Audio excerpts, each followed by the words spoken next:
वेद व्यास की जन्म कथा। महर्षि वेद व्यास की जन्म की कथा। प्राचीन काल में सुधन्वा नाम के एक राजा थे। वे एक दिन आखेट के लिए वन गए। उनके जाने के बाद ही उनकी पत्नी रजस्वला हो गई। उसने इस समाचार को अपनी शिकारी पक्षी के माध्यम से राजा के पास भिजवाया।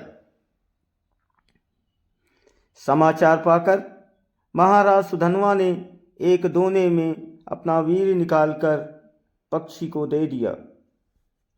पक्षी उस दोने को राजा की पत्नी के पास पहुंचाने आकाश में उड़ चला। मार्ग में उस शिकारी पक्षी को एक दूसरे शिकारी पक्षी मिल गया। दोनों पक्षियों में युद्ध होने लगा। युद्ध के दौरान वो दोना पक्षी के पंजे से छूटकर यमुना में जा गिरा। यमुना में ब्रह्मा के श्राप से मछली बनी एक अप्सरा रहती थी। मछली रूपी अप्सरा दोने में बहते हुए वीर को निगल गई तथा उसके प्रभाव से वो गर्भवती हो गई। गर्भ पूर्ण होने पर एक निषाद ने उस मछली को अपने जाल में फंसा लिया। निषाद ने जब मछली को चीरा तो उसके पेट से एक बालक तथा एक बालिका निकली। निषाद उन शिशुओं को लेकर महाराज सुधन्वा के पास गया। महाराज सुधन्वा के पुत्र न होने के कारण उन्होंने बालक को अपने पास रख लिया, जिसका नाम मत्स्यराज हुआ। बालिका निषाद के पास ही रही और उसका नाम मत्स्यगंधा रखा गया, क्योंकि उसके अंगों से मछली की गंध निकलती थी। उस कन्या को सत्यवती के नाम से भी जाना जाता है। बड़ी होने पर वो नाव खेने का कार्य करने लगी। एक बार पाराशर मुनि को उसकी नाव पर बैठकर यमुना पार करना पड़ा।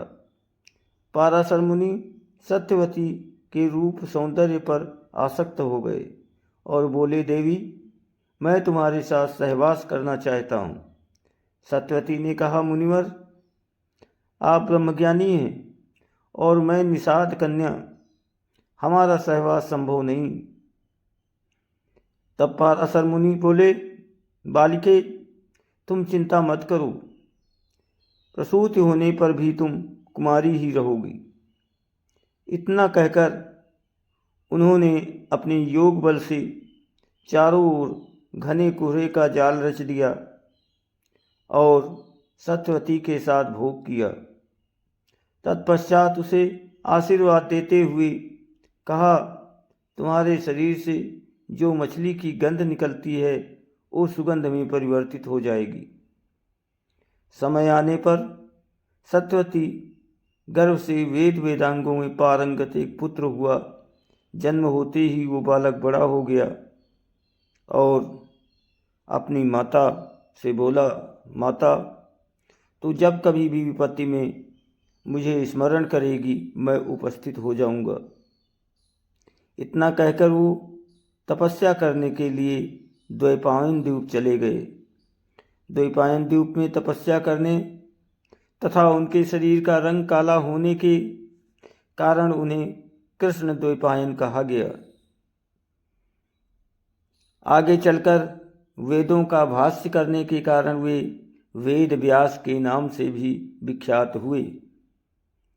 दोस्तों, वीडियो को लाइक और सब्सक्राइब ज़रूर करें, आपकी बहुत मेहरबानी होगी। आप सभी को बहुत बहुत धन्यवाद।